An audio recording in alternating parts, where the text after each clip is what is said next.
For example 2.2347 है, तो ये इसका एक्सपेंशन है। डेसिमल एक्सपेंशन 2 टाइप्स के होते हैं, टर्मिनेटिंग एंड नॉन टर्मिनेटिंग।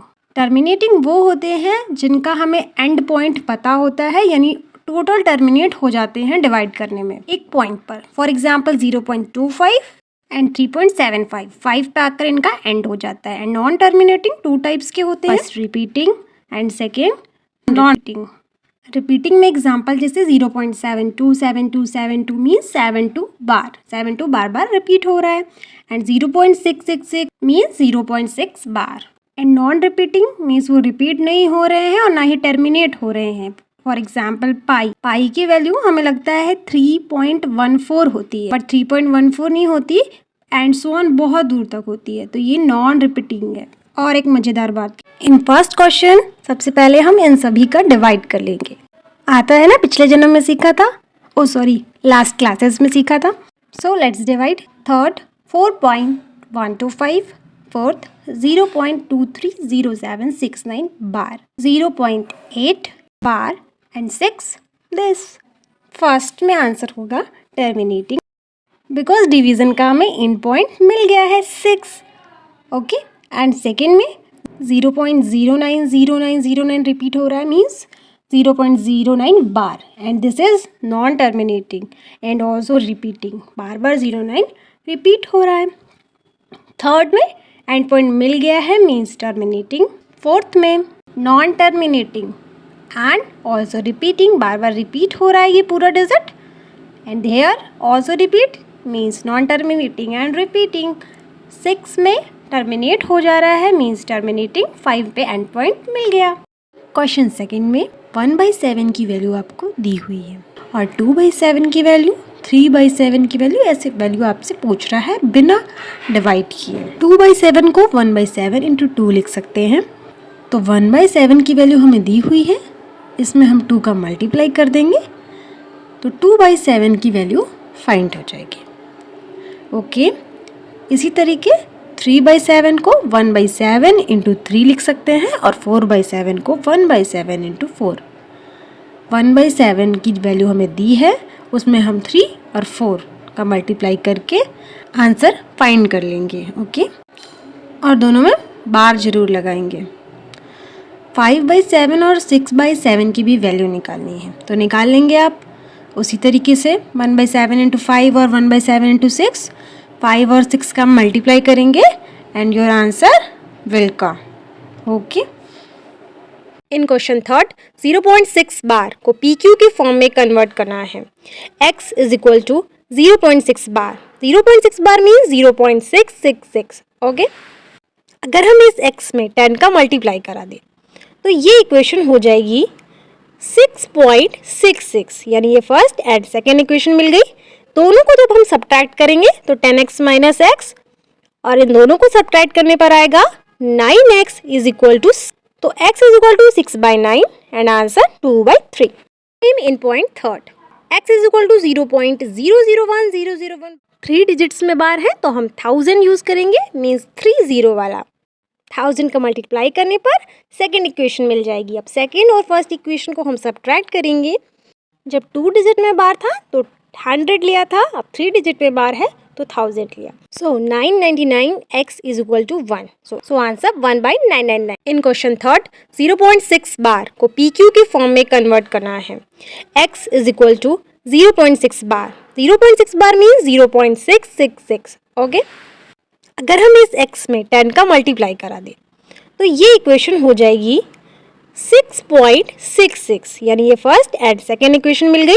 दोनों को जब हम सब्ट्रैक्ट करेंगे तो 10x माइनस x, और इन दोनों को सब्ट्रैक्ट करने पर आएगा 9x इज इक्वल टू, तो x is equal to 6/9 and answer 2/3। Same in point third, x is equal to 0.001001, 3 digits में बार है तो हम 1000 यूज करेंगे, मीन्स 30 वाला। 1000 का मल्टीप्लाई करने पर सेकेंड इक्वेशन मिल जाएगी। अब सेकेंड और फर्स्ट इक्वेशन को हम सब्ट्रैक्ट करेंगे। जब 2 डिजिट में बार था तो 100 लिया था, अब 3 डिजिट में बार है तो 1000 लिया। So 999x is equal to 1, so answer 1/999। In second 0.47 bar यहाँ पर बार जो है वो एक डिजिट छोड़ करके है, 0.477 इसका मीनिंग है। जब 10 का मल्टीप्लाई करेंगे तो इस डिजिट में हमें 10 का मल्टीप्लाई करना होगा, means 10x is equal to 4.777। अब 100 का मल्टीप्लाई करेंगे, क्योंकि डेसिमल के बाद के डिजिट सेम नहीं आ रहे हैं 10 से मल्टीप्लाई करने पर, तो 100 से मल्टीप्लाई किया तो आया 47.77। अब सेम डिजिट आ रहा है दोनों डेसिमल में, तो 1 और 2 इक्वेशन हो गया। सेकेंड और फर्स्ट इक्वेशन को सब्ट्रैक्ट करेंगे। 47.77 को अब हम 4.7 इजीली सब्ट्रैक्ट कर पाएंगे, 43.00 आ गया। तो 90x इज इक्वल टू 43, तो x की वैल्यू हो गई 43/90 आंसर। इन फोर्थ क्वेश्चन 0.999 को हमें PQ की फॉर्म में कन्वर्ट करना है, मीन 0.9 बार। तो x सेलेक्ट करेंगे 0.999 जो कि फर्स्ट इक्वेशन बनेगा। अब एक डिजिट में बार लगा हुआ है इसलिए हम 10 से मल्टीप्लाई करेंगे, तो 10 से मल्टीप्लाई करने पर 10x इज इक्वल टू 9.99, ये सेकेंड इक्वेशन बन जाएगी। अब सेकेंड और फर्स्ट इक्वेशन को हमें सब्ट्रैक्ट करना है, then 10x minus x is equal to 9.99 minus 0.999. 9x is equal to 9.00. So 9x is equal to 9 and x is equal to 1 आ गया। And this surprise is given by NCERT। जैसे 7.5 में जब हम point हटाते हैं तो 10 आता है, उसी तरह जब 7 बार में हम बार हटाएंगे तो 9 आ जाता है। दो डिजिट में अगर बार लगा हुआ है तो 999 आ जाएगा, 3 डिजिट में बार तो 39। ओके, इन फिफ्थ क्वेश्चन हमें बताना है 1/17 का जो डेसिमल एक्सपेंशन आएगा वो किस डिजिट तक आएगा और उसके बाद रिपीट होने लगेगा। हमने 17 को 1 से डिवाइड किया, पॉइंट लगाया, 0 बढ़ाया, एक 0 लगाया, फिर से 0 बढ़ाया, इस तरह से कुछ डिवाइड करते जाएंगे और बहुत बड़ा डिवाइड जाएगा, क्योंकि हमें डिजिट निकालनी है कि कब रिपीट होगी। डिवाइड आपको आता होगा, करते रहिएगा। देखिए डिवाइड करते करते जब 1 आएगा तब हमें स्टॉप होना है, मीन्स वहीं से डिजिट रिपीटिशन चालू होगी।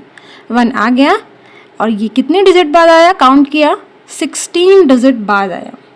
16 डिजिट बाद यही डिजिट वापस रिपीट होंगे।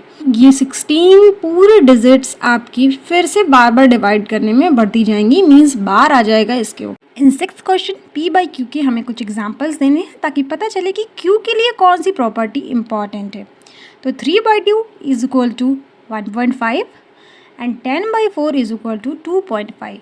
इसी तरह और भी कुछ एग्जांपल्स लेते हैं, जैसे 13/10 is equal to 1.3 and 111/100 is equal to 1.11। तो हमने देखा कि 2, 4, 10 सारे इवन एग्जाम्पल आ रहे हैं। सो Q must be have 2 and 5, means even number के लिए तो 2 और 5 की नीड होती है, तभी इवन नंबर बनता है। तो 2 या 5 दोनों में से एक हो या फिर तो इसके मल्टीपल हो, जैसे कि 4 हमने एग्जाम्पल में लिया था 10/4, या फिर 2 और 5 की कोई पावर के डिजिट हो, लाइक 25, 2 की स्क्वायर जैसे 4, 8, यानी 2 और 5 का कोई मल्टीपल या उसकी पावर, या फिर बोथ। इन 7th क्वेश्चन हमें non terminating and non repeating number के एग्जाम्पल्स बताने हैं। 3 एग्जाम्पल पूछ रहा है non terminating and non recurring numbers के, इसे हम रिपीटिंग में बोलते हैं।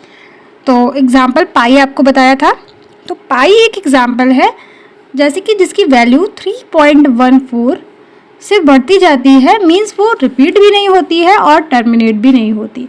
कोई भी एग्जाम्पल हम ले सकते हैं, जैसे 7.7, 321,363 dash dash dash, second point 101001, इस तरह से हम कोई भी एग्जाम्पल ले सकते हैं जो ना ही कोई सीरीज़ बना रहा है, यानी कि किसी सीरीज़ फॉर्म में रिपीट नहीं हो रहा है और ना ही एंड हो रहा है उसका। बट ध्यान रखिएगा 2.3343 जैसे सीरीज़ अगर बन रही है, जैसे ये 3 की सीरीज़ बन रही है, देन ये एग्जाम्पल नहीं होगा non terminating and non recurring. In 8th question हमें 5/7 और 9/11 दोनों के बीच में इर्रेशनल नंबर्स बताने हैं।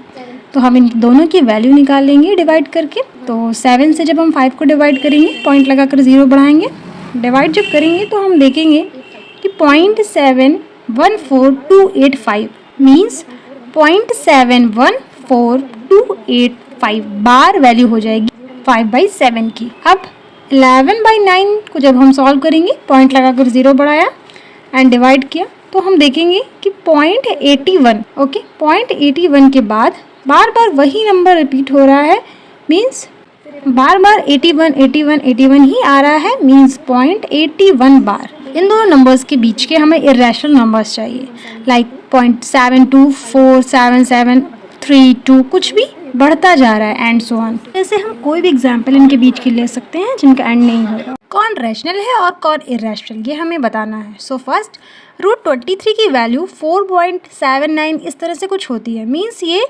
इरेशनल है, वैल्यू का एंड नहीं हो रहा और ना ही कोई सीरीज़ बन रही है, सो इसे हम इरेशनल बोलेंगे। √225 की वैल्यू 15 आपको पता होगी, इसीलिए ये रैशनल नंबर होगा। यहाँ पर एंड हो गया है, एंड पॉइंट मिल गया है, सो थर्ड नंबर भी रैशनल होगा। फोर्थ में हमें लग रहा है कि रिपीटिशन हो रहा है, बट डॉट डॉट डॉट बना हुआ है, मीन्स ये वैल्यू दूर तक चेंज हो रही है, इसलिए ये इरेशनल होगी। फिफ्थ में कोई भी सीरीज़ नहीं बन रही है, ऐसे ही कुछ भी लिख दिया है, यानी कि इरेशनल होगा। रैशनल नंबर्स कौन से थे, जैसे 2, 3, इन्हें भी हम रैशनल बोल सकते हैं। 15.5, 15.6 जिनका हमें एंड मिल गया है उन्हें हम रैशनल बोल सकते हैं, और जहाँ पर सीरीज़ मिल गई है उसे भी रैशनल बोल सकते हैं, बट इरेशनल ना ही कोई सीरीज़ है और ना ही एंड।